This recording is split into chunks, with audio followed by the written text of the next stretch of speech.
YCP అధినేత జగన్ ఇవాళ పులివెందులకు వెళ్లనున్నారు. 2 రోజుల పాటు ఆయన అక్కడే ఉండనున్నారు. సాయంత్రం 4 గంటలకు భాగరాపురం క్యాంప్ ఆఫీసులో ప్రజా దర్బార్ నిర్వహిస్తారు. రాత్రికి అక్కడి నివాసంలో బస చేస్తారు. రేపు ఉదయం 9 గంటలకు పులివెందుల నుంచి బయలుదేరి లింగాల మండలం ఇప్పట్లకు చేరుకుంటారు. ఇటీవల కన్నుమూసిన స్థానిక వైసీపీ నేత సుధాకర్ రెడ్డి కుటుంబ సభ్యులను ఆయన పరామర్శిస్తారు.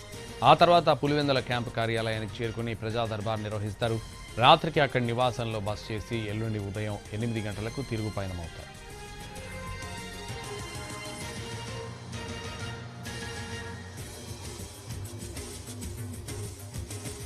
వైసీపీ అధినేత జగన్ ఇవాళ పులివెందులకు వెళ్లనున్నారు. 2 రోజుల పాటు ఆయన అక్కడే ఉండనున్నారు. సాయంత్రం 4 గంటలకు భాకరాపురం క్యాంప్ ఆఫీసులో ప్రజా దర్బార్ నిర్వహిస్తారు. రాత్రికి అక్కడ నివాసంలో బస చేస్తారు. రేపు ఉదయం 9 గంటలకు పులివెందుల నుంచి బయలుదేరి లింగాల మండలం ఇప్పట్లకు చేరుకుంటారు. ఇటీవల కన్నుమూసిన స్థానిక వైసీపీ నేత సుధాకర్ రెడ్డి కుటుంబ సభ్యులను ఆయన పరామర్శించారు. ఆ తర్వాత పులివెందుల క్యాంపు కార్యాలయానికి చేరుకుని ప్రజా దర్బార్ నిర్వహిస్తారు. రాత్రికి అక్కడి నివాసంలో బస చేసి ఎల్లుండి ఉదయం 8 గంటలకు తిరుగు పయనమవుతారు.